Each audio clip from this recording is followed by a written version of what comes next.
Hello friends, welcome back to my channel.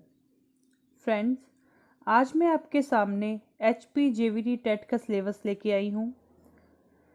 Friends, हम JVT TET के syllabus को अच्छे से डिस्कस करेंगे, देखेंगे कि कितने सब्जेक्ट होते हैं, इसका टाइम क्या है, मार्क्स क्या है, और इसको अच्छे से इसके सब्जेक्ट को वन बाय वन करके अच्छे से डिस्कस करेंगे।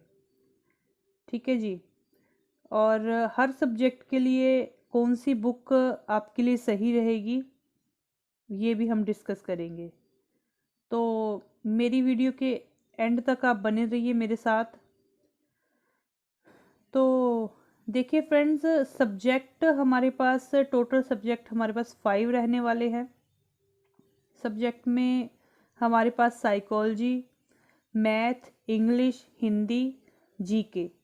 जीके हमारे पास थोड़ा वाइड आता है, इसलिए Himachal GK, India GK, EVS, SST और करंट अफेयर हमारे पास रहने वाले हैं, और इसे हमें जीके में अच्छे से पढ़ना है। टाइम हमारे पास 2.5 आवर का रहता है, और टोटल मार्क्स हमारे पास होते हैं 150। जानिए, आप मान लीजिए कि 1 मिनट में आपको एक क्वेश्चन सॉल्व करना होता है। ठीक है जी। और टाइम का आपने खास ध्यान रखना होता है। तो अभी हम सब्जेक्ट को वन बाय वन इसको डिस्कस करेंगे। फ्रेंड्स, उससे पहले मैं आपके साथ कुछ डिस्कस करना चाहती हूँ। देखिए, अगर आप JVT टेट फर्स्ट टाइम दे रहे हैं, या आपने पहले भी दिया है और अभी तक क्लियर नहीं हुआ, या आप काफ़ी टाइम बार दे चुके हैं और आप क्लियर नहीं कर पाए हो, तो सबसे पहले तो आप एक बात जान लीजिए कि आपने डीमोटिवेट नहीं होना है, मोटिवेट रहना है। और हार्ड वर्क आप कर रहे हो, तो इसके साथ हमें स्मार्ट वर्क भी करना है। तो आप मेरी वीडियो में अच्छे से सब्जेक्ट वाइज सारा सिलेबस एनालाइज कीजिए, इसको समझिए, कितने क्वेश्चन आते हैं और क्या टॉपिक रहते हैं सब्जेक्ट में, और हमें क्या क्या पढ़ना है, ये हम सब डिस्कस करेंगे। तो फर्स्ट हमारे पास सब्जेक्ट है जो साइकोलॉजी सब्जेक्ट है। ठीक है जी। तो साइकोलॉजी सब्जेक्ट में हमने पेडागोजी पढ़नी है। पेडागोजी तो देखिए हमने हर सब्जेक्ट की पढ़नी ही पढ़नी है, बट साइकोलॉजी में जो पेडागोजी है वो बहुत इम्पोर्टेंट है। तो हमने सबसे पहले इसकी पेडागोजी पढ़नी है। 30 मार्क्स के क्वेश्चंस आते हैं, आपको 30 क्वेश्चन आते हैं, और इसके 1 नंबर का एक क्वेश्चन होता है। ठीक ठीक है जी। तो कॉन्सेप्ट ऑफ डेवलपमेंट पढ़ना है, इंटेलिजेंस थ्योरी पढ़नी है, और चिल्ड्रन थिंकिंग पढ़नी है, cognition and emotions, heredity and environment, gender, basic concept of CDP के बेसिक कंसेप्ट जो हमने क्लियर करने हैं, और लर्निंग की थ्योरी हमने पढ़नी है। सभी की सभी लर्निंग की जितनी भी थ्योरीज है हमने पढ़नी है। और नेक्स्ट है हमारे पास डेवलपमेंट थ्योरी। ठीक है जी। और प्रिंसिपल ऑफ चाइल्ड डेवलपमेंट, हमने सिद्धांत पढ़ने हैं चाइल्ड डेवलपमेंट के। तो पेडागोजी के लिए मैं आपको बुक का सुजेशन, आकाश की आप शिक्षा मनोविज्ञान पढ़िए, आकाश की बुक है। और सबसे जो इम्पोर्टेंट बात है, अगर आप साइकोलॉजी सब्जेक्ट में से 30 मार्क्स में से 25 या 27 मार्क्स लेना चाहते हैं, तो आपके लिए तो आप DLED की फर्स्ट ईयर और सेकेंड ईयर की बुक पढ़िए। बहुत ही इम्पोर्टेंट और बहुत ही हेल्पफुल बुक रहने वाली है आपके लिए। आप HP का कोई भी टेट दे रहे हैं और साइकोलॉजी सब्जेक्ट आप क्लियर करना चाहते हैं, तो मेरा तो यही सुजेशन है कि आप DLED की फर्स्ट ईयर और सेकेंड ईयर की बुक पढ़िए। बहुत अच्छी बुक है। अगर आप इसको अच्छे से पढ़ते हैं और बार बार रिवाइज करते हैं, तो 30 में से 25 मार्क्स कहीं नहीं जाते, ये मैं श्योर हूँ बिल्कुल। तो नेक्स्ट हम सब्जेक्ट देखते हैं मैथ। मैथ में हमारे पास 30 क्वेश्चन आते हैं, 1 नंबर का एक क्वेश्चन होता है। तो इसमें हमने सबसे पहले बेसिक मैथ फॉर्मूलाज क्लियर करने हैं, इसको पढ़ना है। और मैथमेटिक प्रॉब्लम है जो अप टू 8th क्लास आपने यहाँ तक या 9th तक आपने देखनी है, पढ़नी है, क्लियर करनी है। और आगे है आपका circle, value, angle, percentage, volume, root, square root, under root, factor, ratio और number system, math reasoning. Math reasoning का आपके पास 1 या 2 क्वेश्चन आते हैं।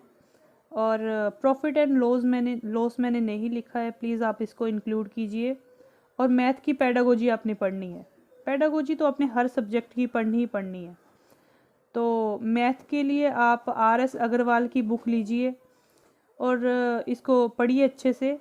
मैथ के लिए आप NCERT भी 6 to 8th या 9th तक पढ़ सकते हैं NCERT। थर्ड सब्जेक्ट है हमारे पास इंग्लिश। देखिए इंग्लिश के भी आपके पास 30 ही क्वेश्चन आएंगे, 1 नंबर का 1 क्वेश्चन होगा। तो इसमें हमने क्या पढ़ना है, सिंपल ग्रामर पढ़नी है और आर्टिकल, साइनोनिमस, एंटोनिमस। अगर आप साइनोनिमस और एंटोनिमस की बात करें तो अगर आप 5 भी डेली के करते हैं और इसको रिवाइज करते हैं तो ये आपके 2 या 3 नंबर कहीं नहीं जाते हैं। प्रेपोजिशंस पढ़ेंगे, करेक्ट स्पेलिंग पढ़ेंगे, वॉइस, एक्टिव, पैसिव, ठीक है जी, टेंस, नंबर और कंजक्शंस आपने अच्छे से पढ़नी है। इंग्लिश कॉम्प्रिहेंशन आपने पढ़ना है और इसको सॉल्व करना सीखना है। और ये आप इंग्लिश में पढ़ेंगे, ठीक है। तो नेक्स्ट सब्जेक्ट है हमारे पास हिंदी। हिंदी में भी आपको 30 क्वेश्चन आते हैं।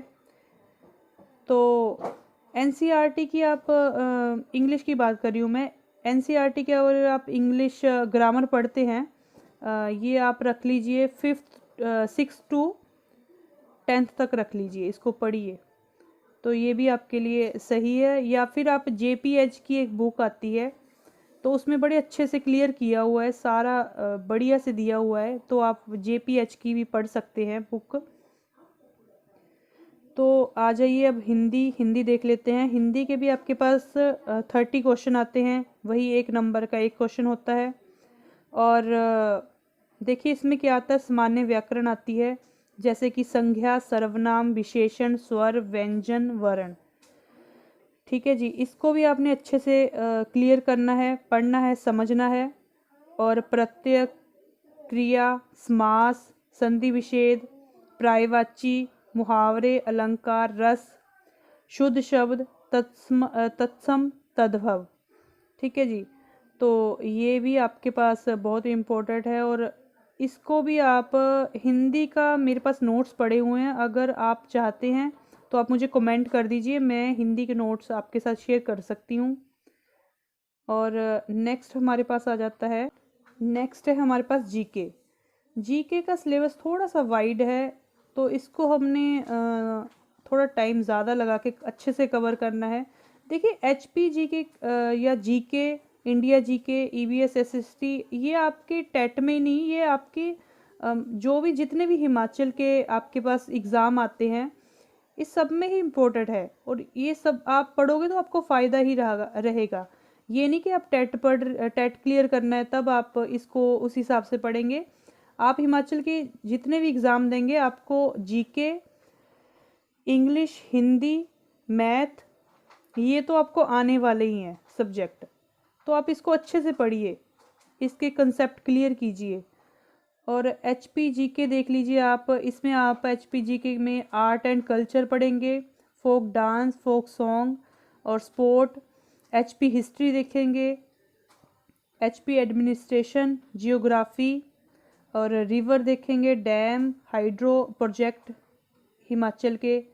तो बुक राइटर देख लेंगे हम हिमाचल में, ठीक है जी। ठीक है, तो अभी हम एंशिएंट नेम भी देख लेंगे। अभी हम आ जाते हैं इंडिया जीके में हम ल्यूसेंट की, वैसे इंडिया जीके हम पढ़ ही रहे हैं, तो उसमें हमने देखे वही इंडिया हिस्ट्री हमने क्लियर करनी है, पढ़नी है अच्छे से।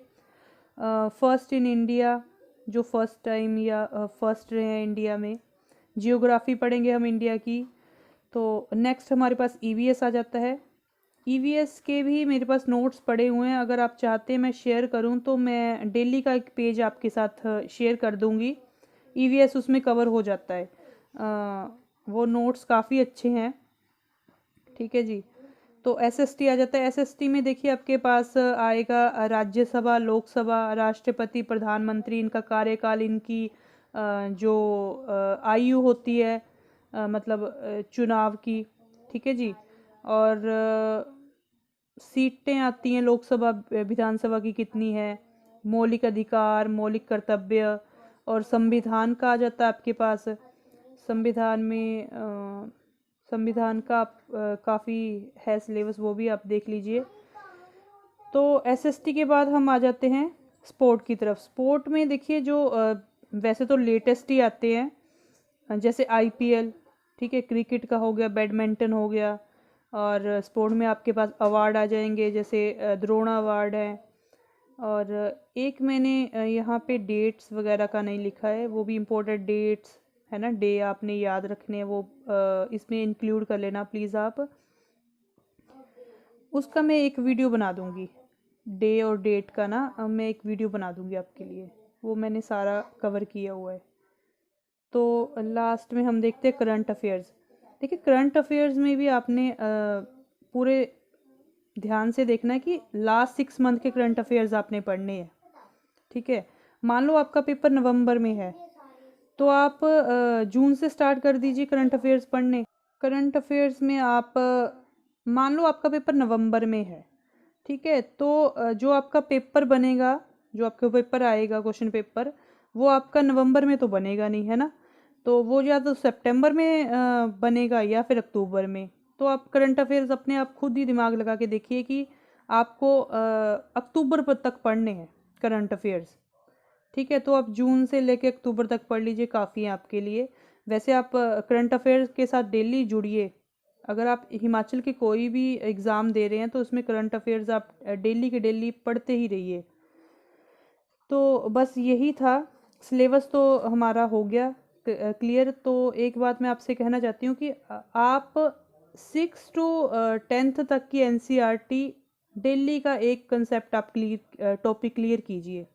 एनसीईआरटी बहुत सही है, और आपके टेट के लिए या आपके किसी भी एग्ज़ाम के लिए एनसीईआरटी 6 to, वैसे तो +2 पढ़नी चाहिए, चलो आप 10th तक भी पढ़िए तो बहुत अच्छी बात है।